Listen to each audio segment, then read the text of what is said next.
Coming up, two teams who are neck and neck in the Maryland JUCO standings go toe-to-toe tonight when the Montgomery College Rockville Knights take on the CCBC-Dundalk Lions. The Knights struggled early in the season, but they've been red hot of late as they begin the drive to the postseason. But they'll have their hands full with the physical front line and lightning-quick backcourt of the Lions. The push to the playoffs begins tonight on Montgomery College Television, starting now.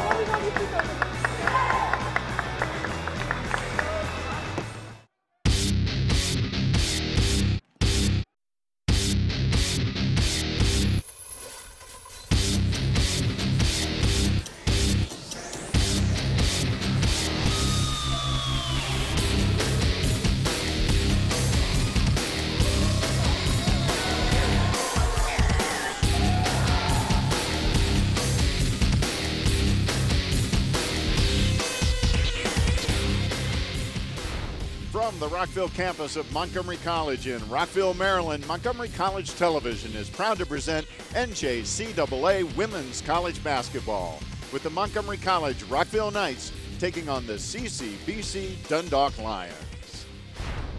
Hello everybody, I'm Michael Brown, and it is my pleasure to welcome in my partner for tonight's game, Joe Thompson. Thank you very much, Michael. It's great to be here and watching some quality NJCAA Women's College Basketball.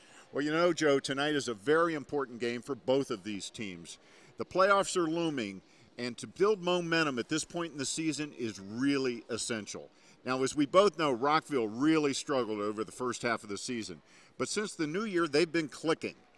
But they're going to have their hands full tonight with a Dundalk team that's been extremely even all season long. Very consistent team, and they have a very potent front line. Yes, they do, very much so. They have 5 players who are 5'10" or taller on that front line. That's going to be a big obstacle for Rockville to overcome, but they've been playing the best basketball of the year in the last few weeks, so it should be a really good matchup. Well, it really should be, but going back to it, Rockville, that first half of the season, boy, that was really, really rough. But since the dawn of the new year, it's been a 180 for this team. And before the game, you and I sat down with Rockville head coach Tarla Gasquet and a couple of the players, and we asked them, what has happened to turn things around? So far, it's been a tough season. I think a lot of growth and the players learning to believe in themselves and play together as a team. You know, we've been losing a lot of games, so as we've been playing, we've been, yelling at each other and start bickering at each other. But last night, we were just like, okay, come on, you got it. And we just, it helped. It helped a lot. Coming from your own teammates, as opposed from the coaches, it helped a lot. But I think we're on our way uphill now. They realize that what we've been telling them in terms of making sure you follow everything that we tell you from the coaching perspective, as well as playing together as a team when things get tough. They saw all of that come together, and I really saw them come together and really pull together, wanting to win that game, and they did it. We were pumped. We needed to win just for our motivation, for our self-esteem, for our pride. Everybody's got to do it. We all got to play as a team. If somebody's not scoring, you need to be lifting them up. You need to work with each other, hold each other's hands, help us through stuff. Don't beat up on them. And if somebody's telling you something in the heat of the game, don't take it personally. We're supposed to be a family.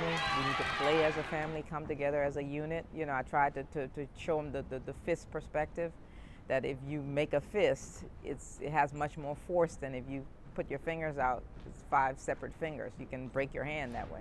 Well, Joe, it sounds like the players have finally absorbed what the coaching staff has been preaching all season long. That win over Cecil, that's the team they were talking about, is a very big win, a very rough team that they played on the road there. And that really was the beginning of the turnaround for Rockville. Yeah, Coach Gasquet, at the beginning of the season, she had high hopes for this team, but what they've struggled on is an intangible that I like to call teamism. They really haven't had that consistency and that cohesion that a good team would need. Lately, they're all starting to go in the same direction together.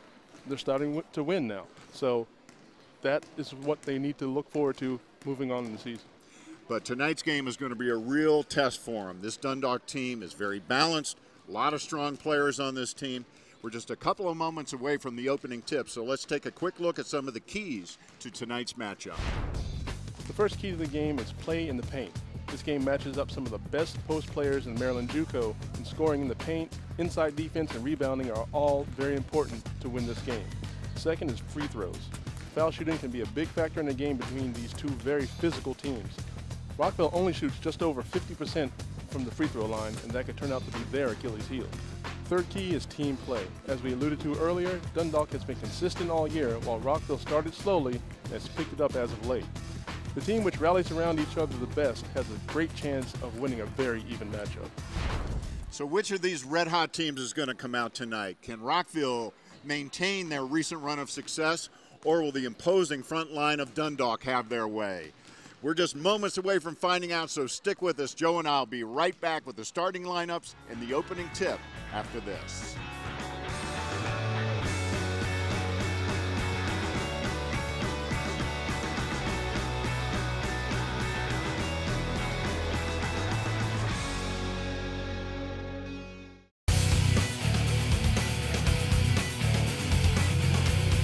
Welcome back to Courtside on the Rockville campus of Montgomery College. Michael Brown alongside my partner Joe Thompson, and we are just about ready to get the game underway.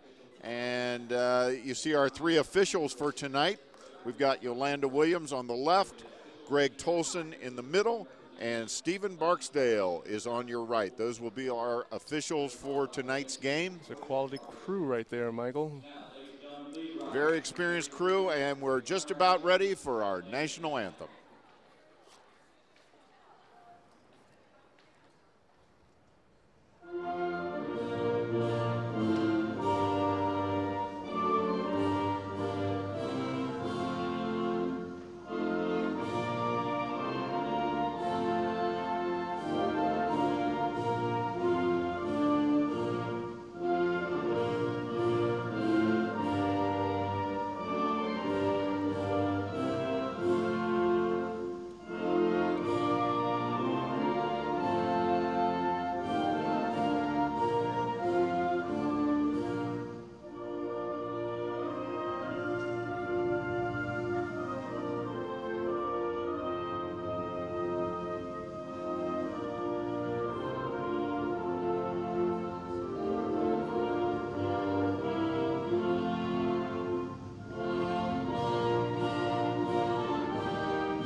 Well, we're just moments away now from the opening tip. So, Joe, let's take a look at the starting lineups. First for the visitors from CCBC-Dundalk. Well, the Lions are going to go with the big lineup today, but they're starting small at number 12, Moselle Brockington, and 5'1" sophomore guard from Baltimore. But then they go number 13, Brianna Brewer, 5'9" freshman from Baltimore. Number 40, Tiara Scott, 5'11" sophomore forward center from Baltimore, who averages a double-double. Number 43, Delmisha Addison, a 5'11" sophomore forward from Bladensburg. And 45, Lindsay Wallace, a 5'10" sophomore forward from Owings Mills. And the Lions are coached by Nika Mendoza. She's in her second year as head coach, and she's assisted by Donald Clark.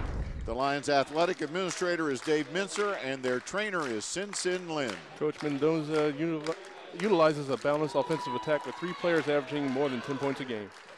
And now let's take a look at the starters from the Montgomery College Rockville Knights. The Knights start number 15, Talia Gallo, a 5'9" freshman point guard from Puyallup, Washington.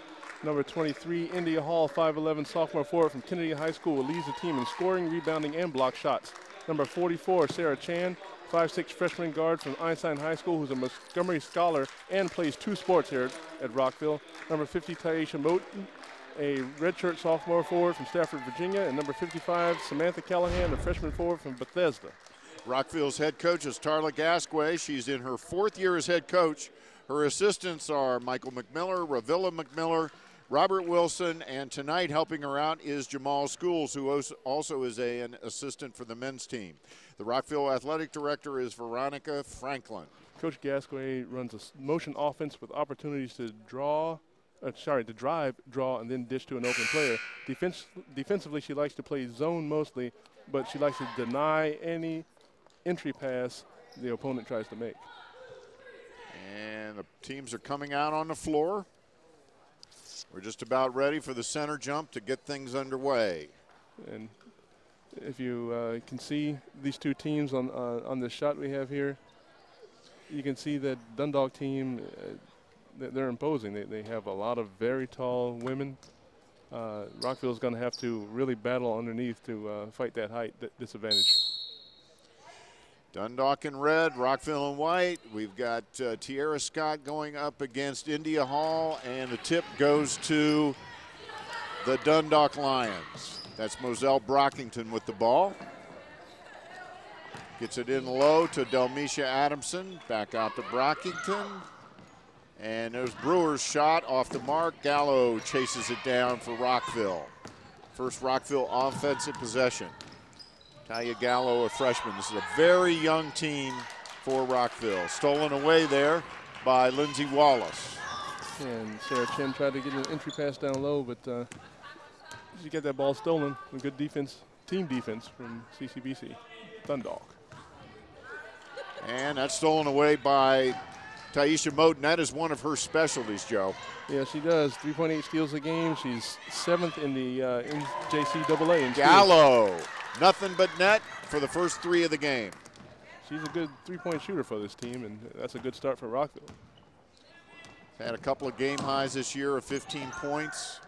And we were talking to her before the game. She moved here with her family. Her father was transferred here for work. Here's Moten leading the break. Gets it up to Chan, who puts it up a little hard. Moten with the rebound, goes back up with it, and good. Well, Rockville's coming down on fire. They're playing good defense. They've gotten a couple steals, a nice block shot by Samantha Callahan on one hand, fast break on the other hand, but cleaned up by Taisha Moten. Rockville will run a little bit more than Dundalk will. You see Dundalk walk it up the court. Rockville will look for those running opportunities, particularly off steals. There's Lindsay Wallace. And that was a nice outside touch right there. Somebody her size. She missed last year with a torn ACL. She played 2 years ago, so she's come back strong this year, according to her head coach, Nika Mendoza. Rockville on the attack. Right now, Rockville seems confused. CCBC Dundalk came out in a little Chan shot, full no court. good. Gets her own rebound, wraps it around, but there's a 3-second violation. Yeah, Rockville just seemed completely confused with the full court pressure there. They couldn't get into their offense. Their rhythm was thrown off right there. They need to be able to make that transition into their press break.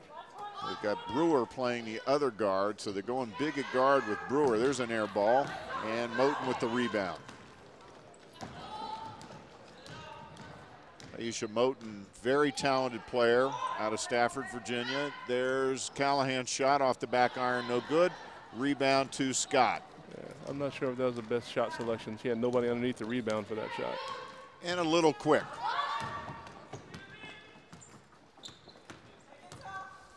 Brockington inside to Scott, and she throws it away. You know, we've been talking about Coach Mendoza, Joe, and here's just a quick look at some of her career highlights. Coach Mendoza came to Dundalk after a stellar career coaching at 2 high schools in California. She was an assistant for 3 years with the Lions before ascending to the head coach spot.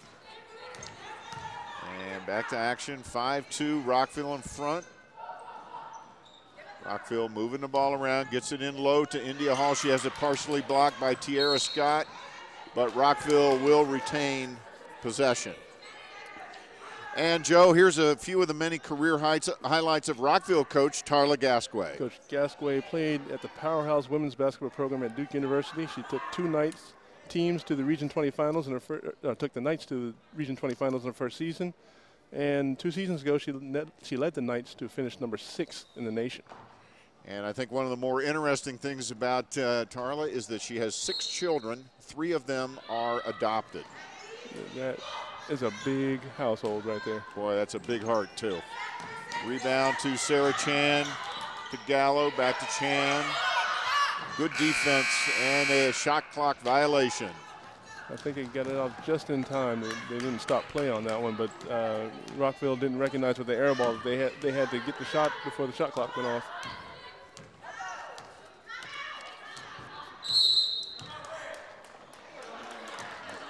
And there's a timeout on the floor. We'll take a quick break, Joe, and I'll be right back after this brief word.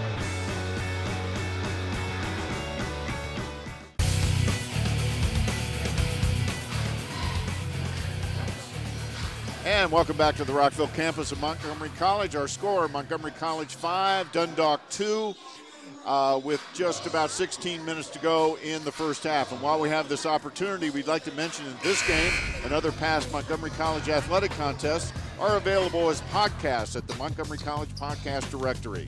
Go to podcast.montgomerycollege.edu, and we'll tell you more about that in just a little bit. Back to action here. No substitutions for Dundalk, no substitutions for Montgomery College. Callahan with the rebound, gets it to Moten. One thing we should talk about, Joe, is the fact that injuries have really been a problem of late for Montgomery College. Yeah, it's amazing that they have as many players on the court as they do right now, with one player had a broken arm, one Sarah Chan is on the court, or just got the rebound right there. Got head-butted in the eye, and she got stitches, 9 stitches in her eye. You know, they're the walking wounded out there. Right. There was another injury on the squad that, you know, that they're just happy to have enough people to be out there to play. And there's Sarah Chan, who took the elbow over the eye the other night for 9 stitches. She's replaced by Tiara Poole. She's the Energizer Bunny for this team, Joe. They bring her off the bench for the energy. That's right. Coach Gasway said she is the energy player, that she comes in to jumpstart the energy and, I guess, shoot up 3-pointers like that. And she's a little bit strong. Tiara Poole out of Northwood High School in Silver Spring. And Dundalk gets it into Adamson. Her shot, no good. Another rebound for Moten, who's off to a good start tonight. That's 3 rebounds for her already. Yeah, she's doing it, you know, not just on that end. She's got a putback. She's got a couple, maybe an assist or 2. And that's going to be a foul on Scott. That's her first. You're seeing this replay right there, the post defense right there. And it's not a shooting foul, so Rockville will inbound it from under their basket. Taylor Ferry just checked in right there for Rockville. We'll tell you a little bit about Taylor in a while. Recent addition to the team. Rockville working around the perimeter. Here's Poole, and she is fouled. Yeah, you can see that, you know, when she comes into the game, she brings a toughness, she brings an energy to this team. She drives to the basket. She's fearless going down the lane against much taller players, and you know that's why Coach Gasquet has her coming off the bench to bring more energy to a team if they start off slow. Foul was on Lindsay Wallace. That's her first, and Poole makes the foul shot. She's the best foul shooter on the Knights team, and there's a look at the Knights cheerleaders. And award-winning Knights cheerleaders. That's right. And Tiara Poole, like you said, shoots 60% from the free throw line, best on the team. 7-2 Rockville. Rockville out enjoying a 5-point lead here with 5 minutes gone in the ball game. Rockville's doing a great job in their zone defense against CCBC. And again, right there, Tyasha Moten with another steal. Here comes Taylor Ferry on the move, gets it up ahead, little strong. We do have a substitution in for Dundalk. Number 10, Jasmine Gabrielle, has checked in for Lindsay Wallace. So they've gone back to their smaller backcourt now. Brewer moves to the front court. She's got the ball right now. It's a weird combination. They have like one of the smallest backcourts in Maryland JUCO, but one of the biggest front courts in Maryland JUCO. Lindsay Wallace over there on the Dundalk bench was getting her knee retaped by the trainer. And they're going to call a foul there on Moten. Moten wanted a jump ball. She wanted a jump ball, but she slapped down a little bit on Scott as she went for that shot. But Rockville's defense kind of fell asleep on that play. You know, arguably the best player on Dundalk standing wide open in the middle of the lane. Well, you don't want to fall asleep on Tiara Scott. She is the #1 field goal percentage shooter in the state and in the top 4 in the nation. That's right. You don't want to let her stand alone. And she makes both foul shots. She's a good foul shooter as well. Yep, good foul shooter as well. Good all-around game for Nika Mendoza. And there's a turnover for the Knights. And Rockville got caught up in that. 4 turnovers already. Yeah, Talia Gallo tried to get going a little too fast and lost control of it, stepped out of bounds. 7-4. Gabrielle looks very quick, but she has it taken away there by Tierra Poole, who wisely brings it out. She didn't have the numbers. That was a smart play. It was 1-on-3. You don't really want to try to go in on that. India Hall in and out. Battle for the rebound. And the smallest player on the court comes out with it. Jasmine Gabrielle, she's a 5-footer from Milford Mill Academy in Baltimore. Yeah, she got tied up with Taylor Ferry, who just so happens to have recently joined the team. With all the injuries we spoke of to Rockville, she was asked by Coach Gasway to come on to the team. And, you know, she decided, yeah, I'll help out the team. And I guess that's kind of what we do here at Montgomery College, help each other out. Well, that's for sure. She's a great addition, particularly on the academic end. She's a 4.0 student, elementary ed major. There's Gallo with a nice looking drive, nice pass in there to Moten. That was excellent offensive possession right there. A drive to the basket, and the defense comes over. You hit the open player underneath. Taisha finishes. 9-4 Rockville, and no foul called. And Breonna Brewer would probably disagree with that. Yeah, she got up not thinking very kindly of the referees on that. And we may have gotten a makeup call there, but it's a non-shooting foul. And Callahan slapped down. India Hall may have slapped her on her arm on that shot. And here's where the foul comes. And Samantha Callahan came in for Moten, Taisha Moten. Lindsay Wallace back in, replaces Breonna Brewer. Brewer looks like on that fall, she may have bumped her knee a little bit. And sit down a little bit and heal up before she gets back out there again. Inbound to Delmecia Adamson. Inside to Scott. Gabrielle. That's what Dundalk wants to do. Get it inside, draw the defense in, and hit the three-pointers. And here comes the press. And it bothers Rockville, but they do break it. But again, they look a little disorganized. Yeah, in general, especially with the small lineup, Dundalk is a little bit quicker than Rockville is. So Rockville's got to make harder cuts to get open. Taylor Ferry with the ball, and is stolen by Gabrielle. She read that pass, and there's a foul, and she's going to go to the line with a chance for 3. That was an excellent play, both on the defensive end, on the offensive end. Playing at the top of the zone, she gets the steal. And watch out, Sean Coburn, because the play's coming right at you underneath the basket. Our camera guys on the end lines are in a dangerous position, I'll tell you that. They do great work. All our guys do. Yeah, but Sean, you know, he's tough. Not only tough, he's Jersey tough. Well, he's Jersey tough. You don't get any tougher than that. We all know that. I mean, the Jets lost, but they're not really from Jersey. Yeah, there's only one team from Jersey. That's right. All right, back to action here.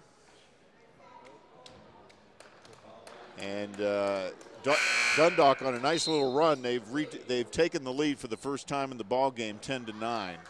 This is their first lead. Yeah, they've gone on a little run. That press they've been putting on, three-quarter court trapping press, has frustrated Rockville. And another turnover. We see Allison Beck in the lineup.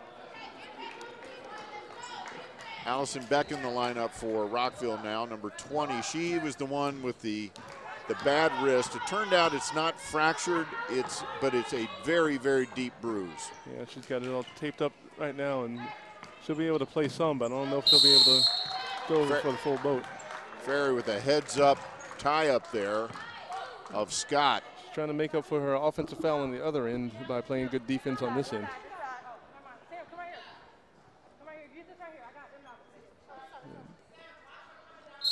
Once again, Jasmine Gabrielle inbounding it. Look at the height differential there between her and India Hall.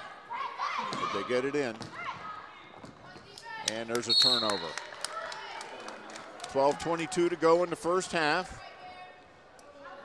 Dundalk leading by 1, 10-9. And back into, or coming into the ball game for the first time is Nicole Tindall, replacing number 43, Delmecia Adamson. Yeah, Tindall averages 10 points and 8 rebounds a game, so it's not like you're dropping off by putting her into the game right now. Teams trading turnovers as Rockville turned it right back over to Dundalk. Yeah, it seems like both teams' defenses are frustrating each other, and the efficiency offensively isn't there tonight. 7 turnovers already for Rockville, and we're only not even halfway through the first half. There's Moselle Brockington with a 3. Yeah, with this full court press defense they got going on here, Dundalk has gone on a bit of a run. See if Rockville can answer. India Hall a little bit out of control there. Brockington runs it up the floor, pushes it, and we'll see who that was off of. Looks like it's going to stay in the Dundalk end. Yeah, India Hall took a drive to the basket there and lost her balance and threw up an errant shot. CCBC couldn't convert on the transition, but they tried to do it in the half court. Almost to Gabrielle. She's got a quick first step. And there's Callahan battling inside, and that's a turnover. And did not see the signal. Yeah, didn't see the call there. I don't know if she moved her feet down low. It looks like a travel. Yeah. Wasn't a 3-second violation because she wasn't in the lane. So Rockville on the attack. Ferry to Beck. Her shot, no good. Rebound to Chan. She puts it up, no good. Callahan, and there's a pushing foul on number 25, Kristen Smith. Samantha Callahan had good rebounding position underneath. Smith, all she could do was try to bat it from behind, just call for the foul over the back. And they inbound it to Callahan. There's Poole from 3, long range, no good. And got a late foul call there. Yeah, late foul call on the 3-point shot. Nika Mendoza, head coach of Dundalk, not real thrilled with that call. I think it was called after the shot, so it was side out of bounds. Must have been. There's no shooting there, so. Beck, little head fake, puts it up, no good. And once again, Jasmine Gabrielle comes out of there with it, speeds it up the floor. Quick as all get out. And she feeds it off to Nicole Tindall for the hoop. Yeah, Dundalk speed, Rockville right now doesn't have an answer for it.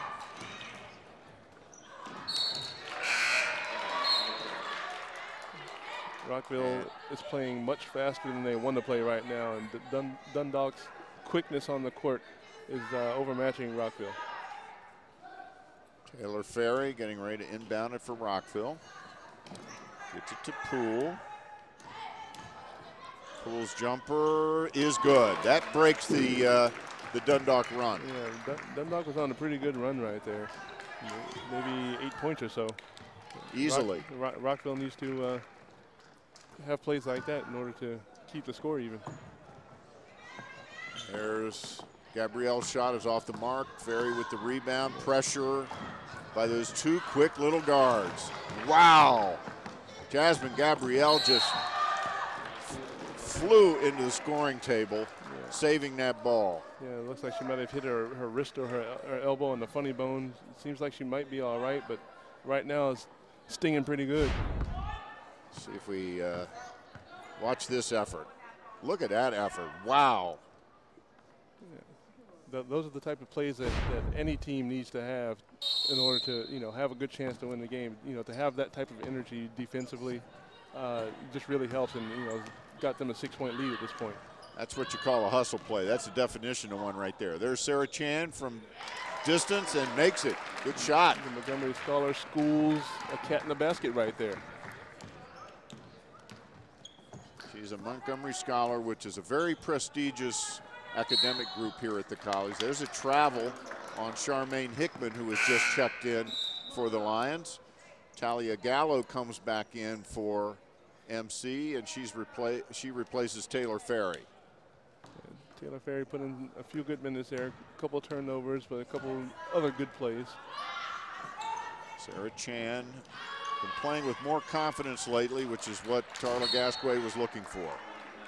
Yeah, I mean, she started off the season not really confident in herself, but as the season's gone on and she's played a little bit better and the team's played a little bit better, she's been, I guess Coach Gasquet's been more pleased with Sarah Chan's play. Both teams having the turnover bug. Both of them have 8 turnovers. We still have 9:47 to go in the first half. Yeah, that's pace. That's about on pace for about 35 turnovers. That's a bit much for any team in any game. Nice two-man game there between India Scott and Allison Beck. Excellent there. Draw the defense in. Get it to the big down low. Throws a baby hook shot, even with the bad wrist. Allison Beck is from Walt Whitman High School, and she's currently an undecided major.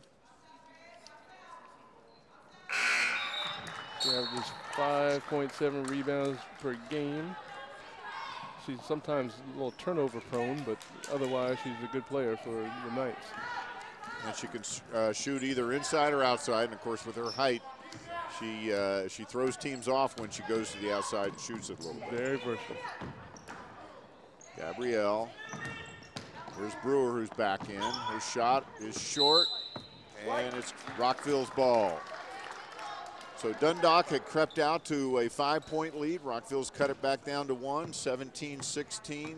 Dundalk in front with 9:22 to go in the first half. And this is what Coach Gasquet was talking about them believing in helping each other out when times get bad.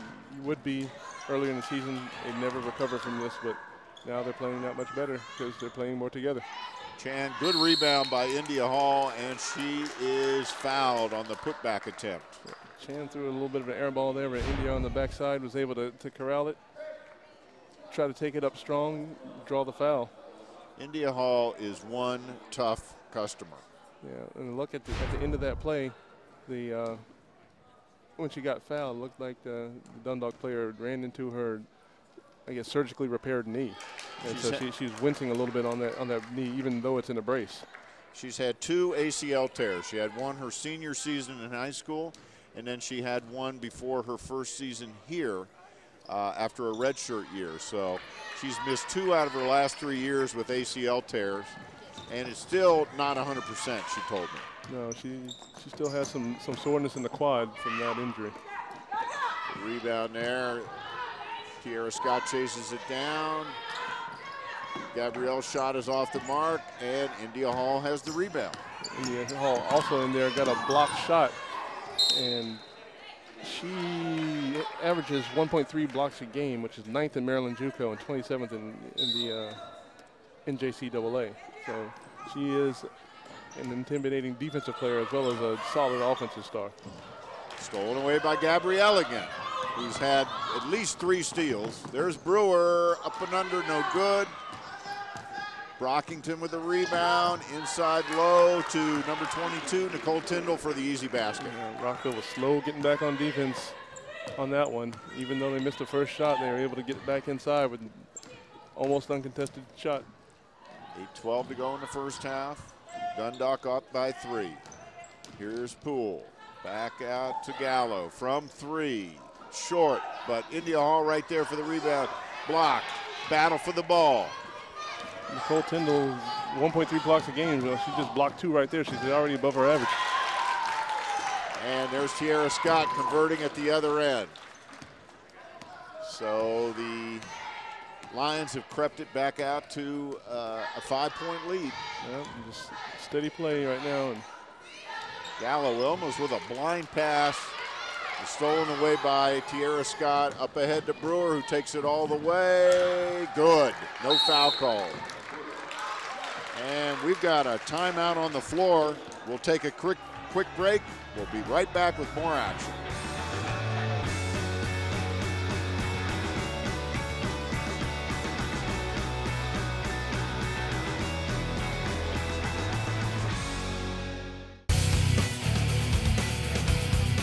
we're back at courtside on the Rockville campus of Montgomery College. 7:28 to go in the first half. Dundalk on top by 7.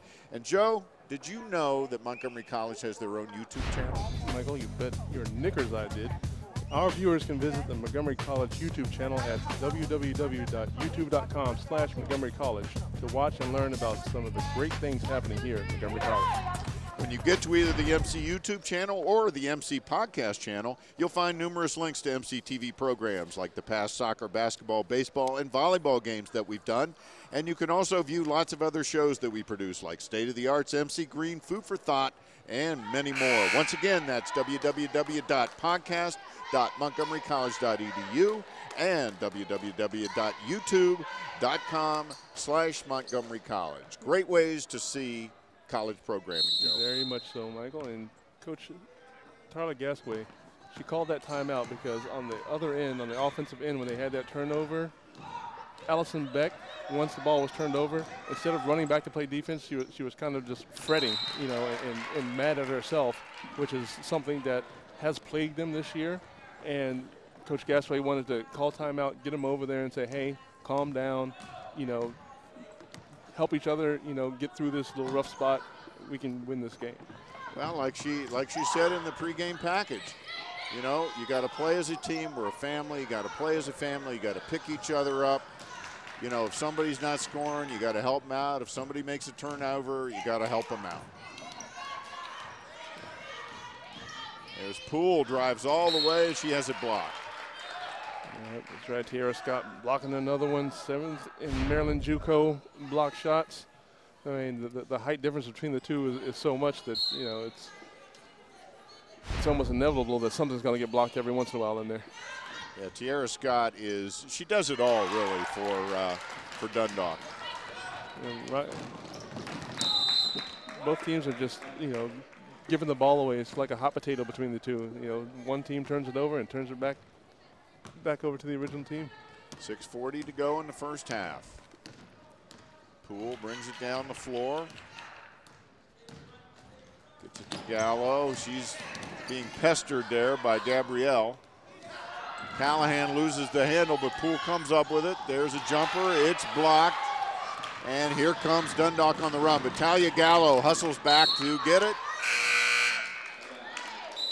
I'm not really sure anybody really wants the ball right now. I mean, they could leave it at half court and walk away and it'd be a lot easier, but everybody's running up and down, tossing the ball away. It is a turnover fest at the moment.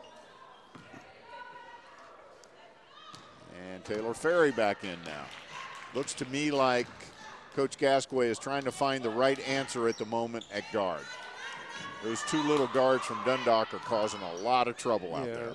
Rockville really doesn't have anybody on their roster that can match that quickness that those two little guards have.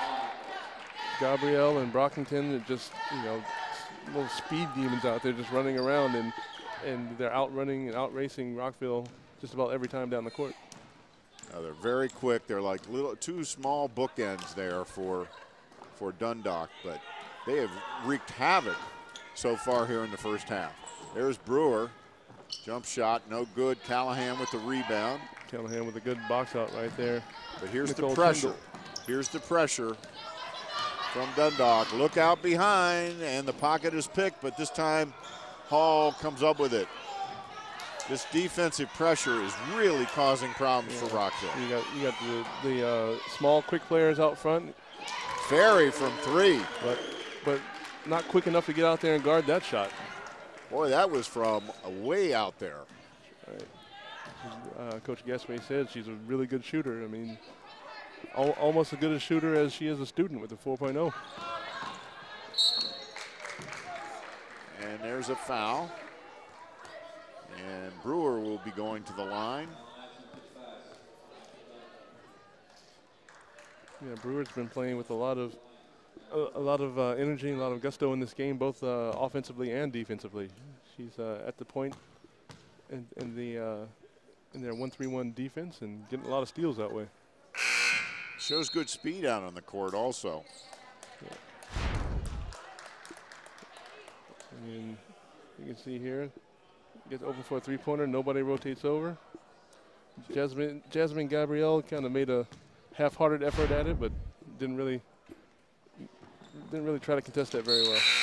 She was a good 18 inches behind that three-point arc, the deep one. She does have some range out there. You know, she should have some fresh legs, having just started after the holiday break. There she is again from the corner, drives, but right into traffic, and we've got a jump ball call. Possession arrow is in Rockville's favor, so they will maintain possession. I think she had a good idea with trying to drive a little bit, but once 3 players collapse on you, you've got to find an open teammate. There's Hall, no good, partially blocked. Moten goes up with it, partially blocked. Moten again, no good. Battle for the ball underneath, and Delmisha Adamson comes out of here with it, and there's our friend, little Jasmine Gabrielle, gets it down to, Nicole Tindall had a, what we used to call in the old days a bunny shot, and she missed it. And looks like Jasmine Gabrielle on that play, she ended up getting hurt, and Taisha Moten ran into her, and looks like she may have injured her shoulder, maybe a separation. Yeah, that didn't look good the way she was kind of holding her arm as she ran, and she ran immediately off the floor. Yeah, she looked like she was in a lot of pain. She's now crawling, almost literally crawling to the bench. That would be a huge loss for Dundalk as Charmaine Hickman checks in for the injured Gabrielle. And of course, there's quite a size difference between Gabrielle and Moten. No doubt. She definitely got the worst of that. Here's the pressure again. Rockville's having just so much trouble just getting the ball across half court, let alone setting up an offensive set against this press. And as long as it's going to affect them this way, I'm going to assume that Coach Mendoza's going to keep pressing it. Yeah, that press is working for her. Here's Ferry from 3 again, in and out, no good. Moten with another rebound, just short, puts it back up again and good. She'll go to the line. And that was a strong play by Moten down low, getting the rebound, missing the first one, taking it up again strong, absorbing the foul and being able to make the second shot even with the contact. 26-21. Dundalk has been leading since about midway through the first half. Taisha Moten leads the team in several categories, number 1 being steals. And she averages 10.6 a game, 9.1 rebounds per game. And we talked about it in the keys of the game. Rockville has not been hitting very many of their free throws, even though they have been getting to the line. Dundalk's been hitting a few more of them, and 5-point lead right now could be the cause. Air ball there, but Adamson runs it down for Dundalk, puts it up strongly, and she's fouled.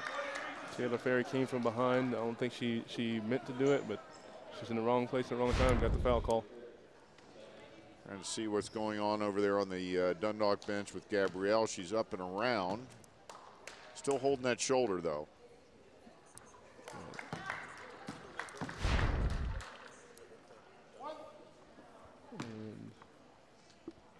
27-21 Dundalk, 28-21 Dundalk as they make both their foul shots. Boy, that's a real Achilles heel for Rockville. Oh, okay, they did break the press that time. Looked like there might be a steal. Ferry puts it up, no good. Moten has the ball taken away there by Tindall. Even if you do break the press, you still have to get a quality shot. I don't think a shot that quick, a running jumper, was a shot that Rockville really wanted at that moment. And the ball will stay in the Dundalk end. 3:30 to go in the first half.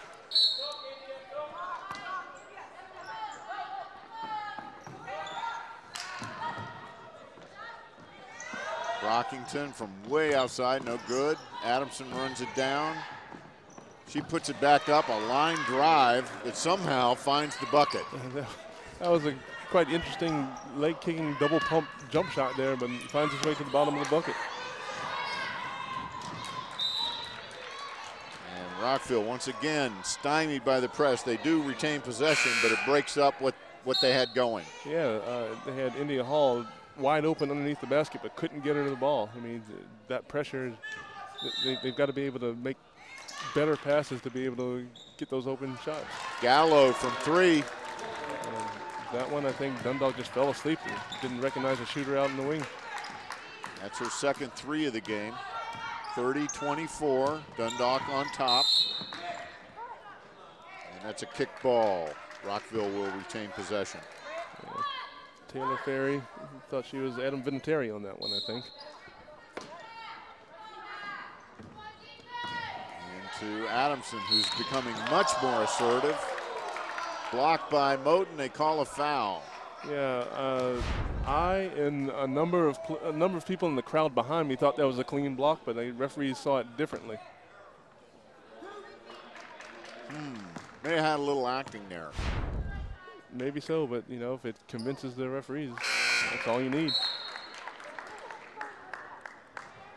Allison Beck checking back in for Moten, who has played a lot of minutes and very hard this first half. Adamson makes them both again. That is tough when one team is making the free throws and the other isn't. That can be a difference maker. I think one thing Rockville can do, other than not passing the ball way over each other's heads during the press, is to rotate a player behind, move the defense, draw the trap to one side, and rotate it back to the other side, make the defense switch from side to side. You'll be able to hit someone in the middle and go to the basket with an advantage. Well, they definitely need to have a little chalk talk at halftime for how to deal with this press. There's Hickman from way outside, and she kisses it off the glass. The bank is open for business on that one. Oh, it way certainly downtown. is. Charmaine Hickman there, almost another steal.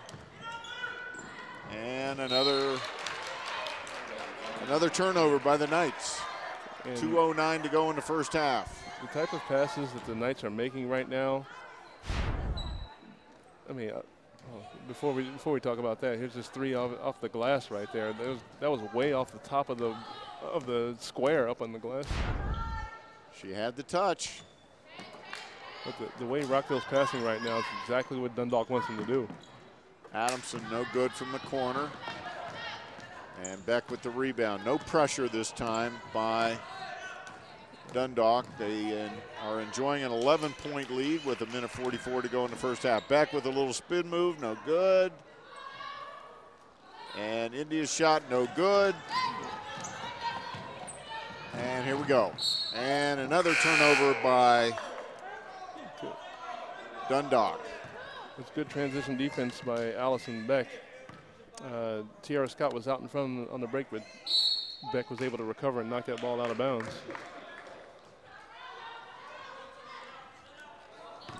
And Taylor Ferry will inbound it for Rockville. We've got just over 1.5 minutes to go in the first half. Dundalk up by 11. And Rockville needs this possession. They need to have a quality possession here just to prove to themselves that they can score against this tough defense. It is very good defense by Dundalk. Yeah, Brewer is all over Poole. Hall, that's going to be a travel. Yeah, she dragged the back pivot foot right there because the defense was just in good position. She had nowhere to go. It's an excellent defensive possession there for, and we've got a timeout on the floor. Joe and I'll be right back after this quick break.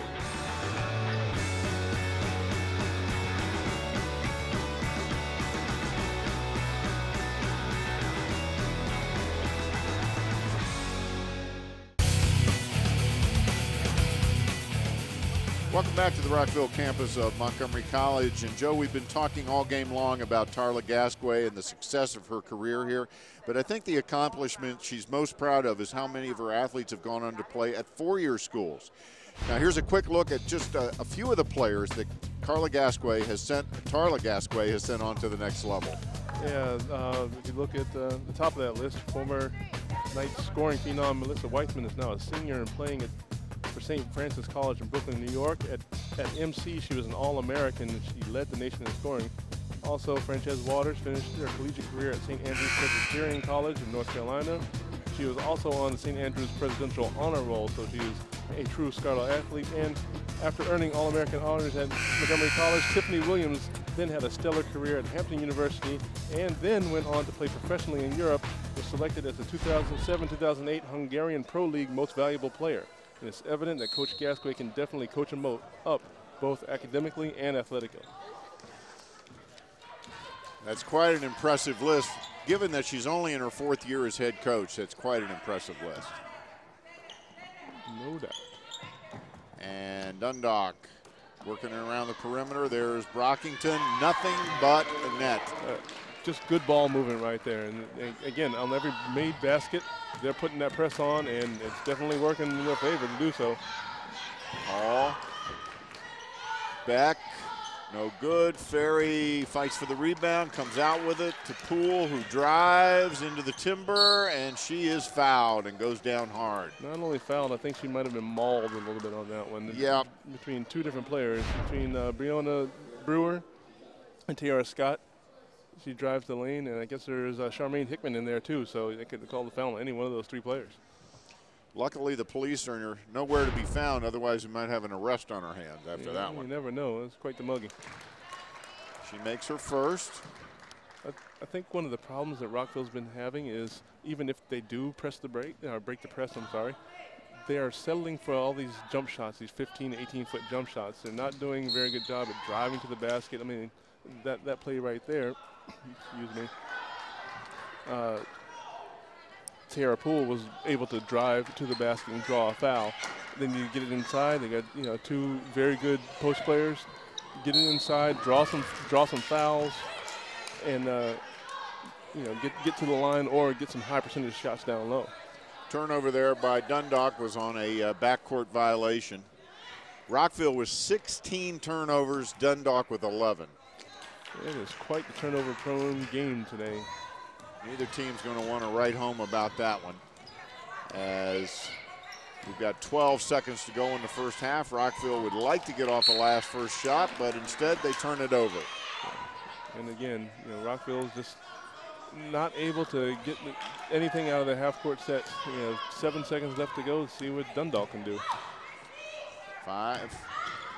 There's a last-second shot off the back of the iron, no good, and that's the end of the first half. At the end of the first half, our score, Dundalk 38, the Rockville Knights 25. Joe and I will be right back with our halftime activities after this quick break.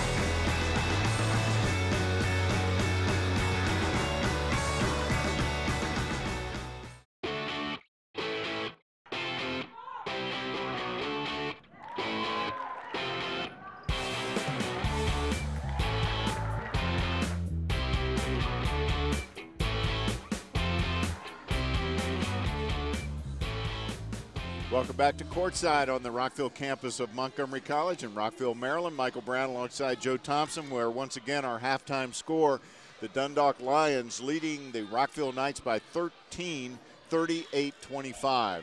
And Joe, I think if there's a tale to tell about the first half, it starts with the word turnover.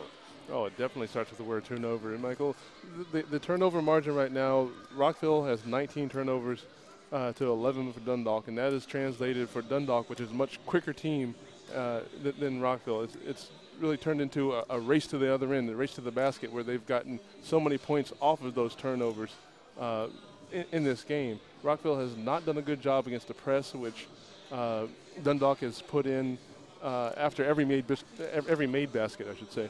And Rockville has just had a real big problem not only getting across half court, but once they get it across half court, with dealing with the traps, with dealing with the pressure, taking a lot of quick shots, taking a lot of ill-advised shots, not in the flow of the game, and not high percentage shots, and therefore they are losing this game, by a pretty large margin so far.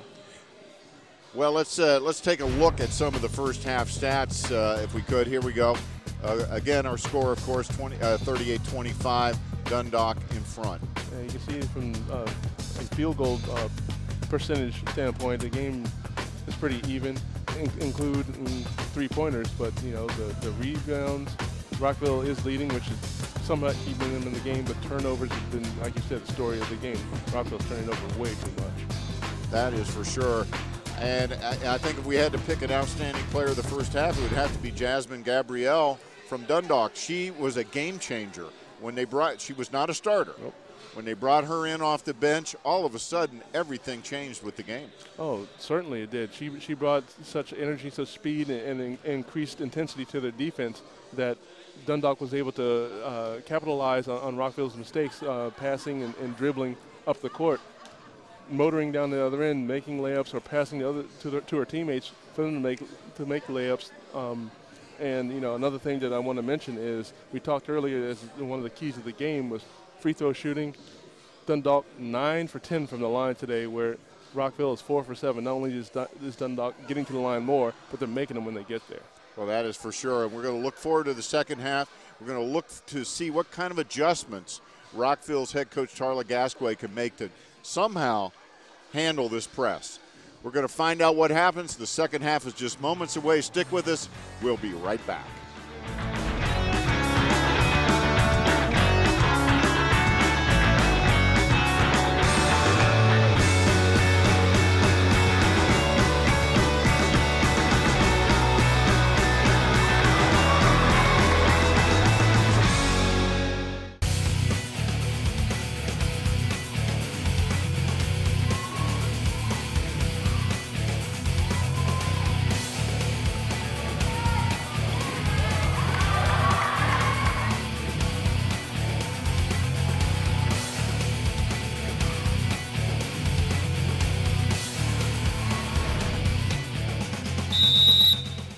Back. We're ready for the start of the second half.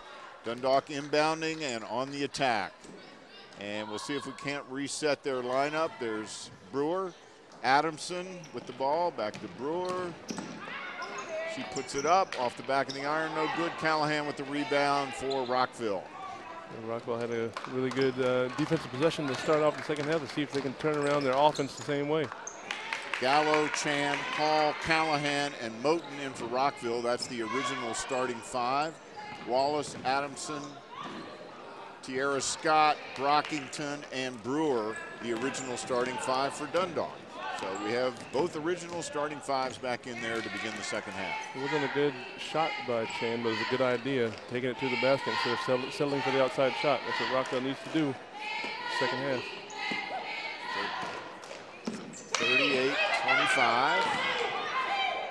And Rockville comes out with a little more defensive intensity.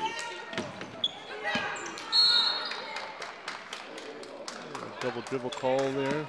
Tierra Scott, she got the rebound, but put it on the floor too many times. And Talia Gallo from Washington State.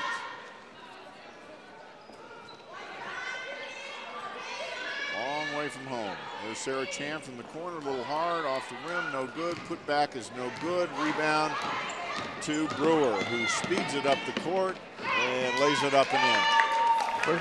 First rule of basketball in general, especially transition basketball, stop the ball. Rockville never stopped the ball right there. Brianna Brewer took it all the way to the cup. And that's another turnover. Rockville needs another good defensive possession right here, or frustration could creep in and this game could get way out of hand. There's Scott from the line, in and out, no good. Wallace with the putback, no good. And the ball will go to Rockville. There's Nika Mendoza, head coach of the Dundalk Lions. And we've got a timeout on the floor, and we're going to take our own timeout. We'll be right back with more action.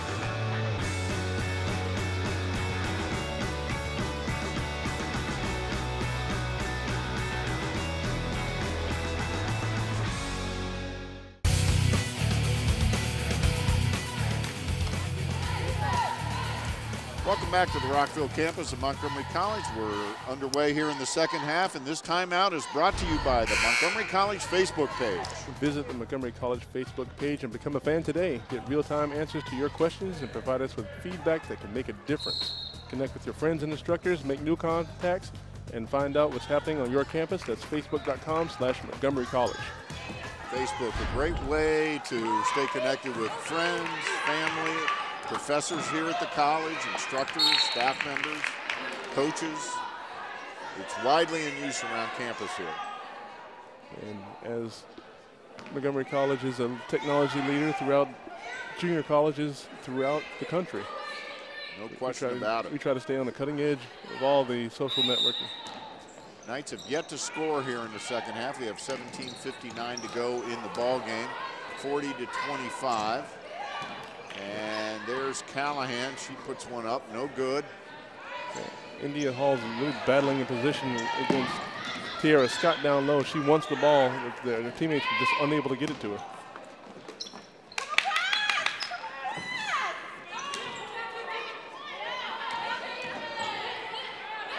There's Wallace to Moselle Brockington. See Jasmine Gabrielle ready to come back in for Dundalk, and that ball will go to Rockville. A really good defensive stand right there by Rockville, and really the best way they can combat that press that Dundalk has is to have good defensive stops. Dundalk only presses when they have made baskets. If they don't make the basket, they don't press. Rockville's got a better chance to run offense on the other end. Gabrielle in for Lindsey Wallace, and this was the game changer in the first half. We'll see what effect she has here in the early going in the second half. Inside to Hall, and that's a travel. Yeah, and you can see the frustration on her face as she goes up the court. She's not had her typical good game today, held down in scoring. She's been stymied by the inside presence of Dundalk. And that's going to be an offensive foul. I'm sorry, make that a defensive foul. That's going to send Adamson to the line. It was a late call again. I'm not really sure where that came from. It was way after the shot. I mean, I think Taisha Moten had already had the rebound when the whistle got blown. That's what threw me off. That's why I thought it possibly was a foul on Dundalk. Instead, it's a foul on India Hall of Montgomery College.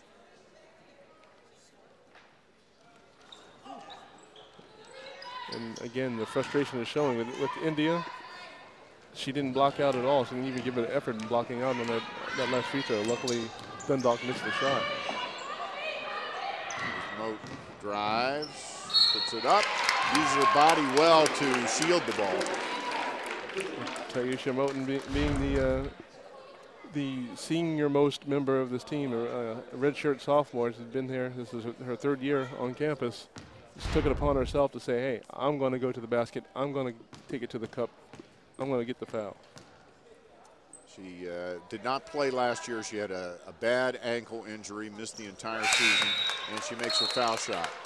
So 3-point play for Rockville, their first 3 points of the second half. We have 16:42 to go in the ball game. It's 41-28 Knights. It looks like they're in a little half-court trap. And it was broken fairly easily there by Dundalk into Adamson, who has no shyness at all about that turnaround jumper, does she? No, not at all, but you know that is what they wanted to do. And she's made quite a few of them. There's a nice defensive play there by Nicole Tindall to break up that pass. And as you were saying, Jasmine Gabrielle comes into the game. She puts so much pressure on the ball handler that the rest of the defensive players can cheat out more into the passing lanes because there's so much ball pressure. Attempted steal there by Adamson, and that's a foul on her. It should be a non-shooting foul. Number 43, so Rockville will inbound from underneath their basket. Dundalk holding on to a 13-point lead, 41-28 with 16:18 to go in the first half. There's Gallo to Chan. Gallo from three, in and out, no good. Battle for the rebound, there's Hall, she puts it up and in. We'll see if a little fortuitous play like that will get Hall started. She's had not a good game so far, but all you need is one little spark. Dr. Gabrielle, boy, she was tempted on that three. Moselle Brockington, long, no good. Adamson with the rebound, no good. Battle, Rockville's ball. Moselle Brockington got in there among the tall timber with Callahan, and she was able to hold her own, but wasn't able to come up with the ball. Taylor Ferry and Tierra Poole both check in for Rockville. You see, here's Jasmine Gabrielle with the one-woman press. Boy, I tell you, the way she's playing, that may be all they need. Nice interior pass. Hall puts it up strong, no good. Battle for the rebound. And it's going to remain Rockville's ball. 15:31 to go in the game. Hall is not having a good game right now. She's pressing, she's frustrated, but she needs to keep her head. Gallo in and out.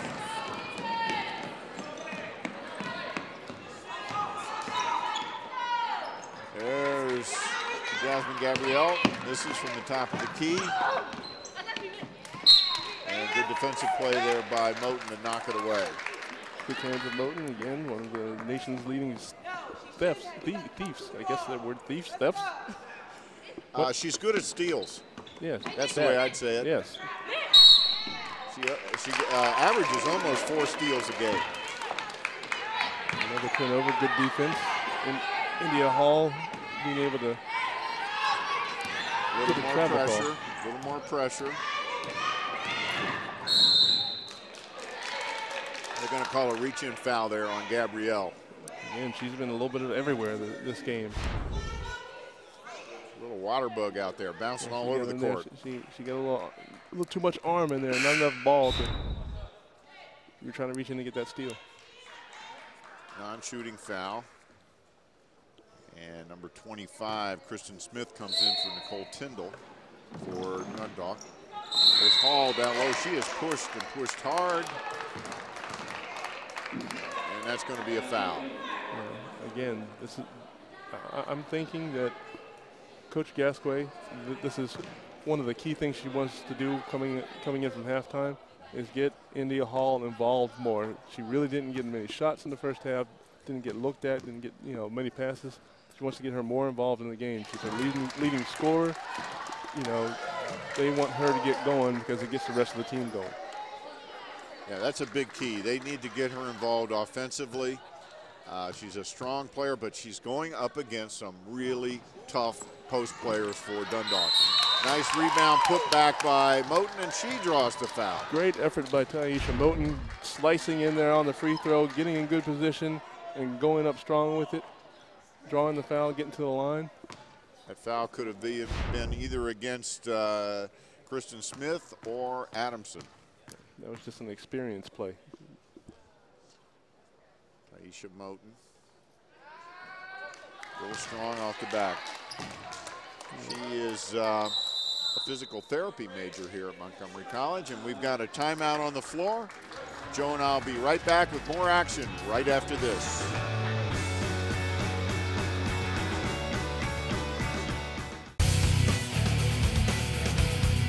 Welcome back to the Rockville campus of Montgomery College. We're got 14 minutes and 58 seconds to go in the game, and Dundalk on tops by 10. And Joe, one of the great things about working here at Montgomery College Television is that we get to work with many of the students in the television program here. As a matter of fact, we couldn't do a game like today without students serving valuable roles on our crew. And today we have a number of current and former students helping us out. We've got, there's Corey Wallace, and there's Ben Schnapp and Wayne Chang. In the back of and Garrett Stephen Burdett there on the left. There's Ben. Big Ben, we call him. There's Alex Marquez and Patrick Seibert. There's Garrett Quinn. That's Stephen Burdett hiding behind him. That's a side. There's Amani Molayer. And we also had help today from Ivy Swope and Danielle Stesky. And last but not least, Evan Brown on stats. Look at that guy. The stat master. And a great guy to boot.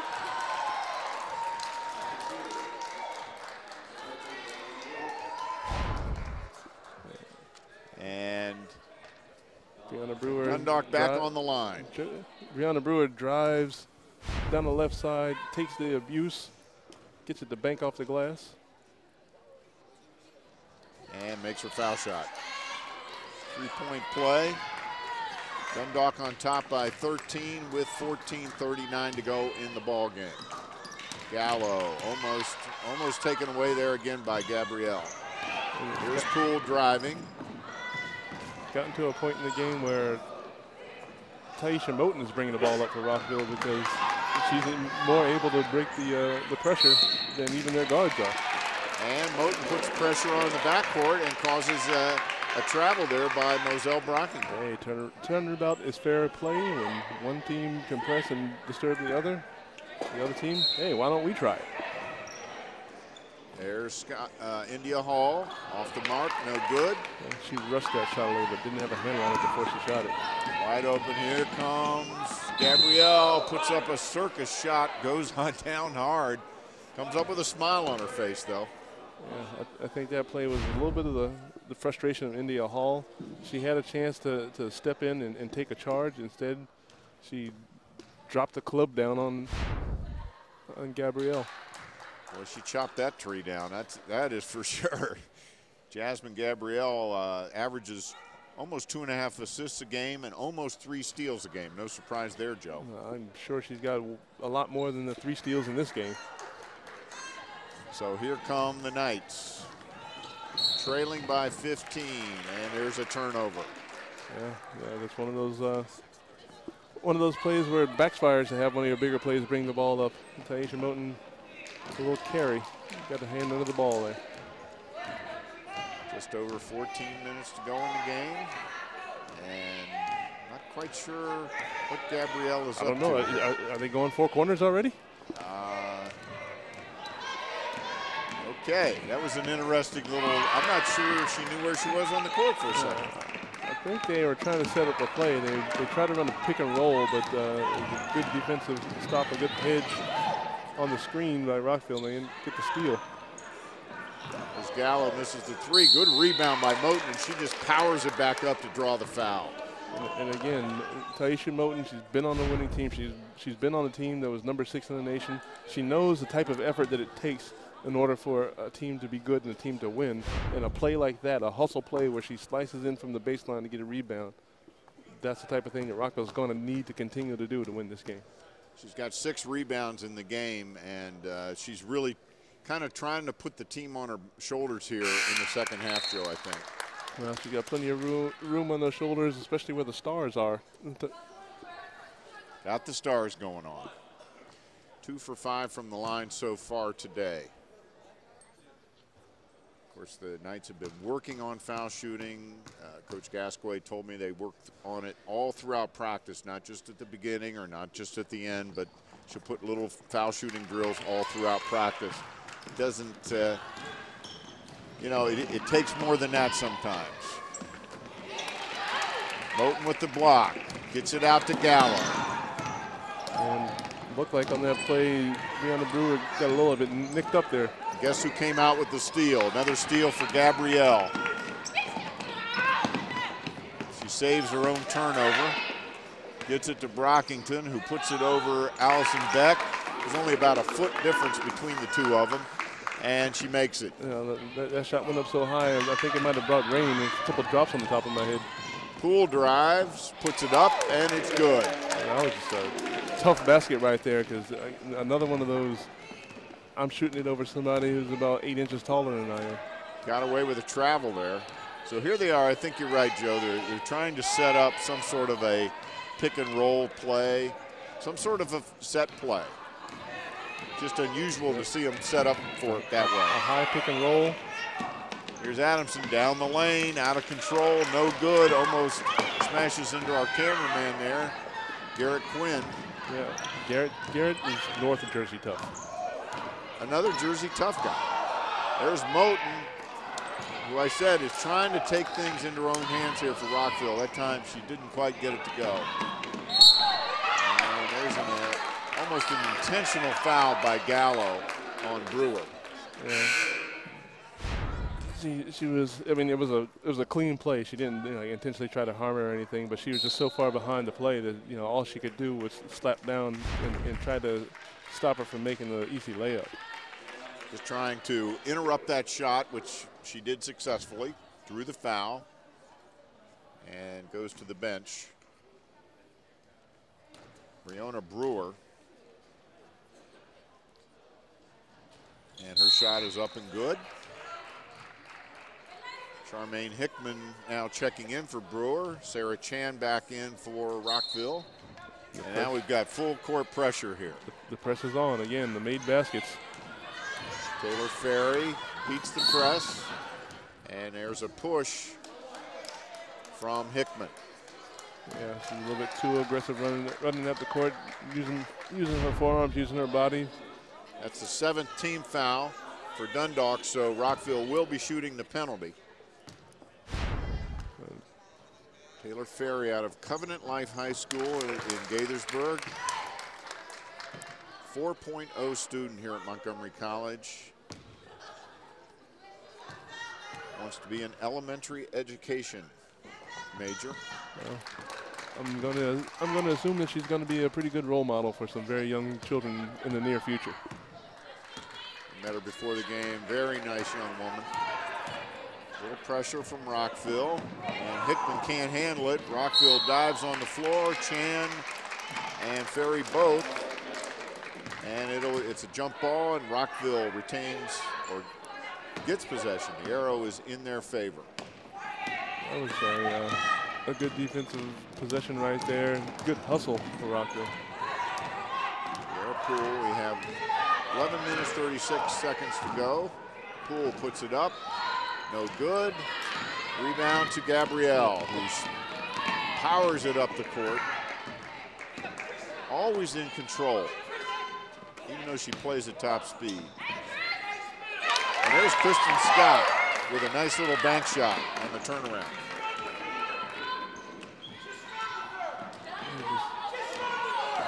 Nice little crossover right there in the back court by Tara Poole. That was a nice job breaking that pressure. She gets the return pass, puts it up, no good. She goes to the floor, no foul called.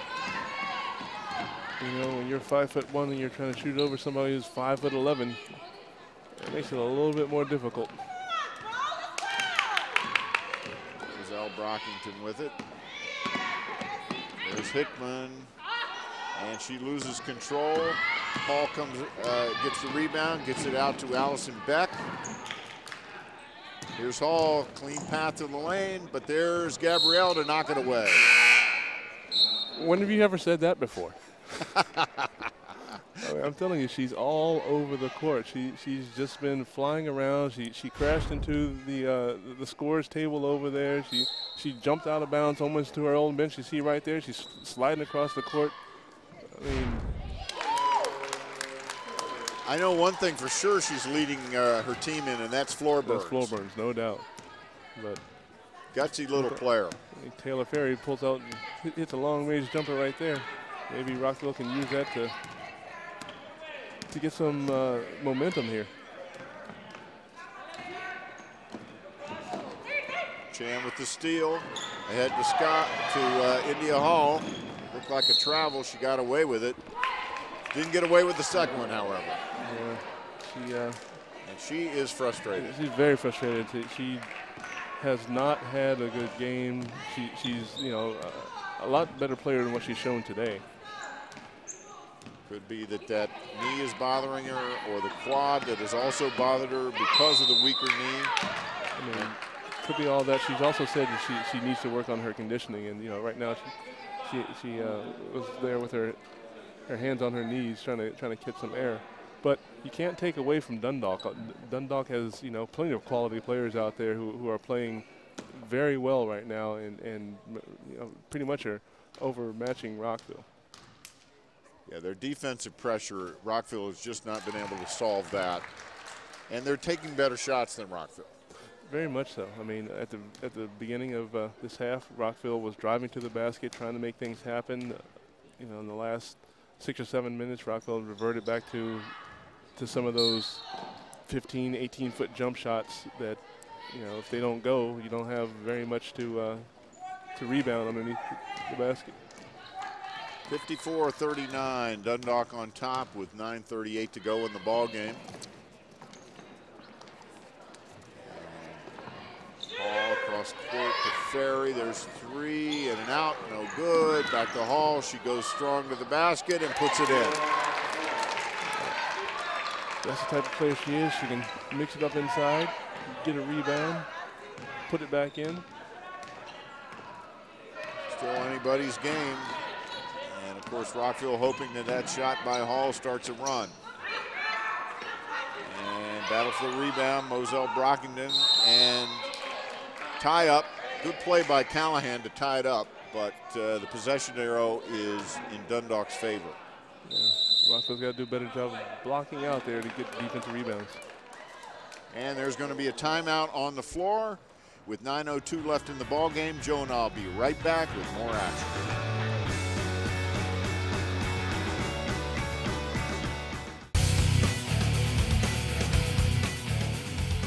And welcome back to the Rockville campus of Montgomery College with 9:02 to go in the ball game. Dundalk holding a 13-point lead. And of course, this game is airing on Montgomery College Television. And if you'd like to check out the schedule of all the other great programs we air on MCTV, we invite you to visit our website at www.montgomerycollege.edu/MCTV. And there you'll find our complete program schedule so you can tune in and enjoy. Well, as soon as we're done with this game, I can go back home and log on here and watch some of those shows. I need to catch up. Well, there's a lot of great stuff. We talked earlier about the YouTube channel and the podcast directory. You can go to either one of those, and there's tons of MCTV programs that we've done over the years. Games, educational programs, dignitaries who have visited the college, the programs that we ourselves produce, Joe, as producer-directors here at Montgomery College Television. Lots of things on the MC YouTube channel and the MC podcast directory. A lot of good content, a lot of educational content, a lot of fun content. Yep, a lot of fun content. We're having fun here tonight on the Rockville campus of Montgomery College. Maybe Rockville would prefer they were having a little more fun at this point. They are trailing by 13, but we've got just about 9 minutes to go in the ball game and plenty of time for Rockville to get back in it. There's Callahan with a jumper and off the back of the arm. Just the type of shot I was talking about. First pass, turn around, shoot a 15-foot jumper with nobody underneath the basket to rebound it. That's not the type of shot that Rockville needs right now. They need to go to the basket, try to get higher percentage, closer in shots, maybe draw a foul, but, you know, at least get a shot that's closer in. There's Ferry, no good. Wallace with the rebound. Lindsey Wallace for Dundalk with the rebound. Moselle Brockington with the ball against Taylor Ferry out top.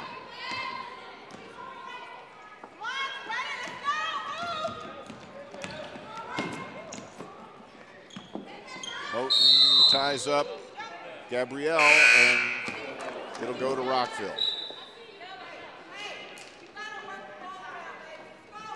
Yeah, I mean, Dundalk seems to be wanting to set up high screen and rolls. That time they had back-to-back screen and rolls where the first one didn't work and the second one they tried to do it. Gabrielle got caught up between two defensive players. Everybody's scrapping for the ball. Jump ball ends up in Rockville's hands. And for as many minutes as she has been on the court, and as for as often as she's had the ball in her hands, that's her first turnover of the game. Wow. Sarah Chan to Leah Hall. Moten. Jump shot from the key, no good. Rebound Dundalk. He's having too much trouble getting in. Head to Brewer, nice control over the body and the ball there. Yeah, that was a little Dominique Wilkins without the dunk right there. He just, you know, body control, floating through the air. Very nicely done by Brianna Brewer. Turnaround no good. Hall gets her own rebound. Blocked by Tiara Scott, and here comes Dundalk. Oh, stolen away there by Moten, who gets it ahead, but oh, there's the quickness of Gabrielle. And there's a turnover by Smith. Yeah, and the Dundalk athletic director, Sin Lin, was wide open on that play. They threw it to her, but she didn't take the shot. Well, she's not in uniform. Oh, that's true. That might be a violation. And she's been busy tonight, you know, with Jasmine Gabrielle crashing into things all night long. She's had a little work to do tonight. She's had her work cut out for her. There's going to be ice. Ice is going to be on call after this game for Jasmine Gabrielle. There's a travel by Rockville. Rockville's just had so much trouble just doing anything in the half-court set against this tough defense, Dundalk. Dundalk on the attack again. They have maintained a healthy double-digit lead the entire second half. There's Brewer. That's a wild one. But there's Moselle Brogdon saving it. Just hustle.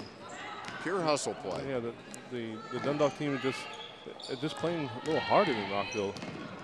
I mean, and you know, just the knowledge that you are that much faster, maybe that's why. And a steal this time by Brianna Brewer.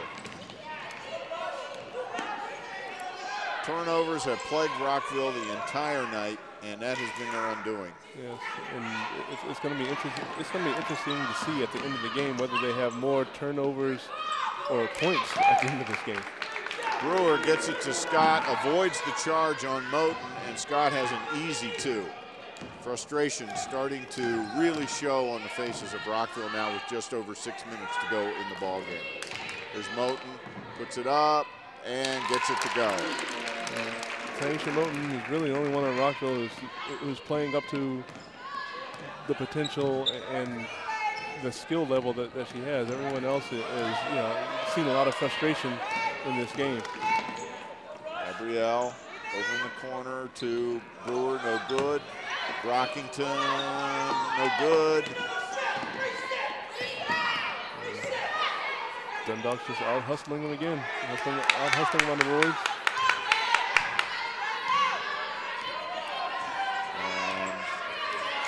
Now they're slowing it down. They're going to take some time off the clock. Another high screen. Gabrielle. Roll. Nice pass inside, but stolen away by Moten. She's definitely been the star of the game for Rockville tonight. There's Gallo off the front of the rim, no good. Yeah, sometimes you live by the three, but right now Rockville seems to be dying by the three. Dying by the three and by the turnover.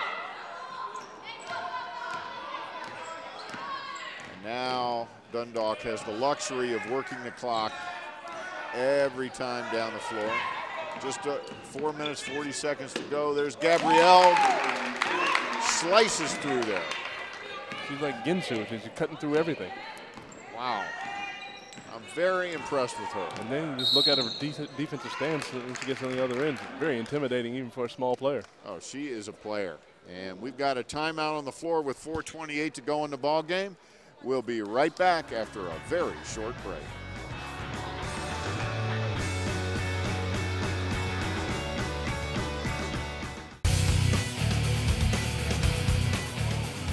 And welcome back to Courtside on the Rockville campus of Montgomery College. We've got 4:28 to go in the ball game.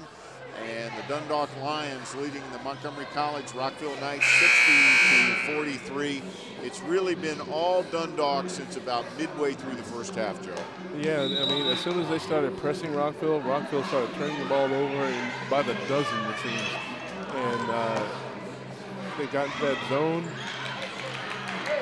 And just like that play right there, Rockville cannot find a way to get a good quality open shot against this defense. A steal by Hall.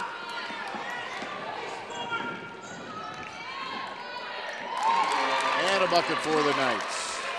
steal on one end, get down to the other end, hustle down to the other end, get rewarded for it. India Hall.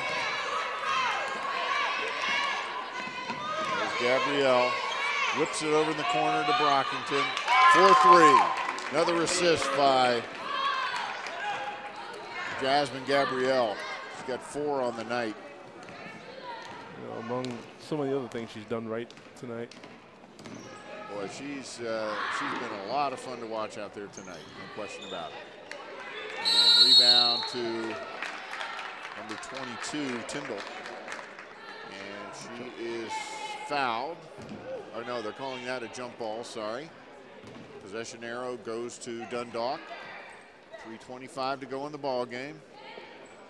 Dundalk holding a very comfortable lead at 63-45.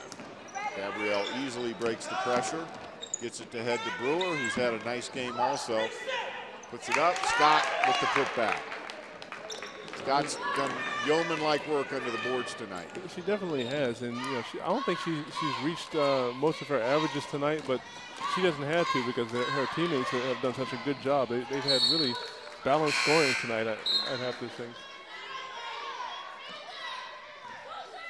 And Rockville will retain possession. Frustration on the Rockville bench. Yeah, they've had such a hard time today. Just couldn't get anything going against this tough defense. Very tough interior defense by Dundalk. We talked about it. Look at that. Just gets out of it. Dishes. Tindall couldn't come up with it. And we've got an injured player for Rockville. Looks like an ankle of Talia Gallo. And she is hurting. Here comes her head coach, Tarla Gasquet. The last thing this Rockville team needs is another injury. And let's take a look at it. See what happened here. It looked like she got rolled up on by her own teammate. Right. Callahan fell to the floor trying to defend the play, rolled up on Talia Gallo's ankle right there. She immediately felt the pain and couldn't keep walking, couldn't walk it off. And we're going to take a brief break while they tend to Talia Gallo. Joe and I will be right back after this.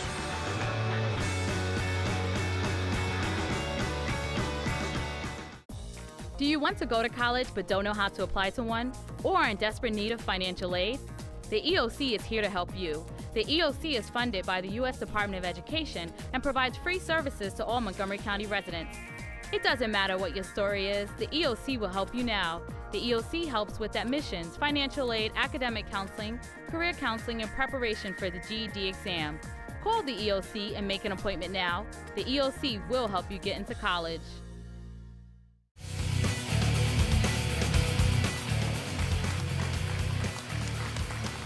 And we're back at courtside here on the Rockville campus of Montgomery College. 2:33 to go in the game.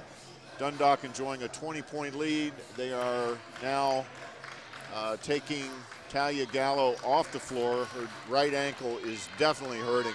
And while we have this opportunity, Joe, there's Talia being helped off, and definitely in great pain. But Joe, while we've got this stoppage in action, we're looking at number 10 here. I know it's tough to pick a player of the game, but I think you and I actually agree on this one with no difficulty. Oh, none whatsoever. Just, you know, from how much she meant. She didn't start the game, but once she came into the game, she has been the difference in the game. Jasmine Gabrielle is the player of the game at this point with 2:30 left in the game. She's got 11 points, 6 rebounds, 4 assists, 5 steals, and about 3,000 floor burns. And not to mention just the havoc that she has wreaked out there, and the ball handling. She's a very good distributor of the ball. She looks to distribute and set up the offense first before she looks for her own shot. No doubt about that. She's handled the ball. She's passed it effectively. She's been able to score, you know, set herself up to score. But I think even more importantly is being that tone setter on defense. She has been just, you know, the biggest pest, if you will, for this Rockville team that they can't brush her off. Pest in a good way. Plus, she only has 1 turnover. in a turnover-filled game like we have seen, that's amazing. And she's also 2 for 2 from the line. You know, there's not a whole bunch she could have done better in this game. She's played a really great game for one of the very smallest people on the court. A real difference maker out there. That's the thing that I think we both saw immediately. Taylor Ferry pulls up from about 17 feet right there. She's got a nice soft touch, and they're going to be working with her to get her more opportunities. Brewer, who's had a nice game. Scott had a real fine game.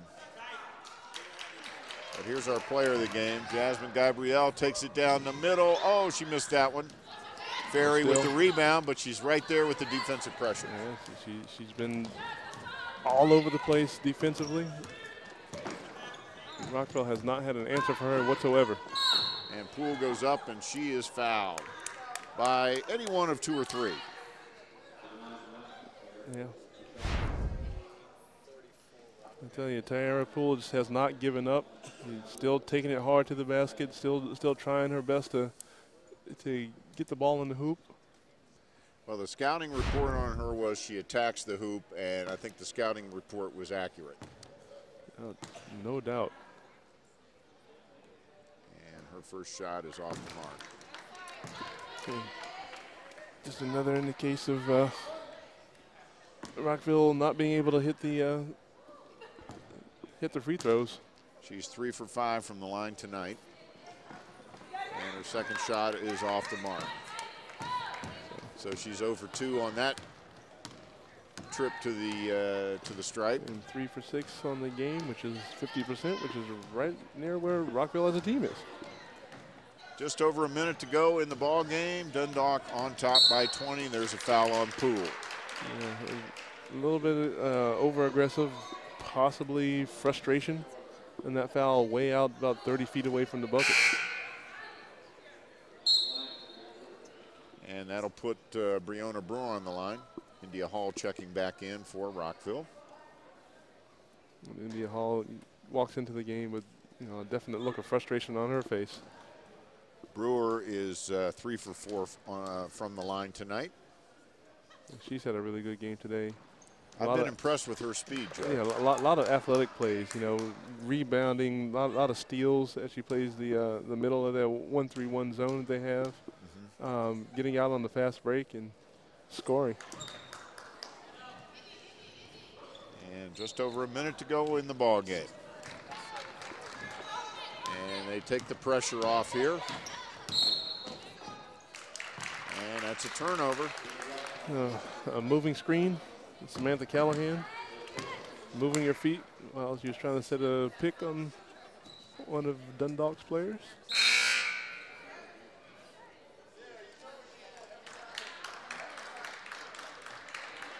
Rockville still not giving up. Coach Gasquet wants them to play hard no matter what the score is. Absolutely. Absolutely. And if they don't play hard, they won't play the next game. Yeah, that's one of the. I think that's one of the life learning lessons that you get, in a basketball game like this. Even though you may be down by a lot, you still play hard. You still do the best you can. And there's India Hall on the fast break bucket. She would have liked to have had a lot more of those tonight. Yeah, no doubt. And somehow, even though she hasn't had a good game by any stretch, if we asked her after the game, no, but she's probably reached her average somehow. Yeah, she probably has. She's scored a couple of buckets here in the late going. Averages 11 points a game. 30 seconds to go in the game. 69-49 our score. Dundalk on top. There's Chan, looks, here's Hall, has it slapped away by Tindall, and she's all alone for the bucket. Almost lost the handle on that one, but got the easy 2. Reward for her own defensive pressure. Down to 10 seconds to go in the game. There's Taylor Ferry from 3. Wow, she hit that one from way out there on the on the Maryland JUCO label, which is about 25 feet away. That's an NBA 3 there, Joe. And that's the end of the ball game. Our final score is the Dundalk Lions 71, the Montgomery College Rockville Knights 52. Joe and I will be back to take a quick look at our statistics after this brief break.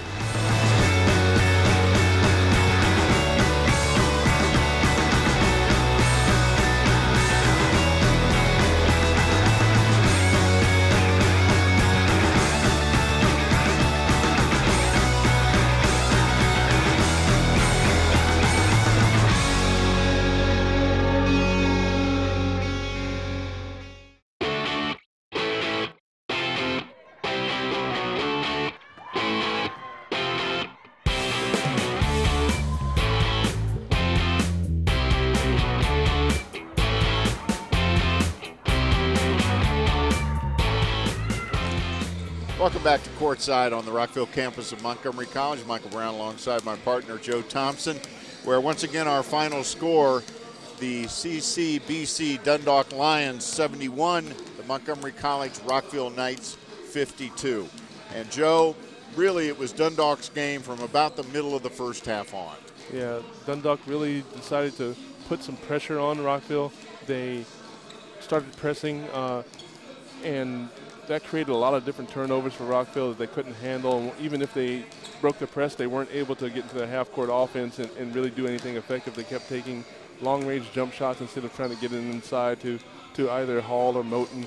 And Dundalk was able to get a lot of steals or get some rebounds and get it to their quick guards, got it down the floor, and were able to get high-quality shots.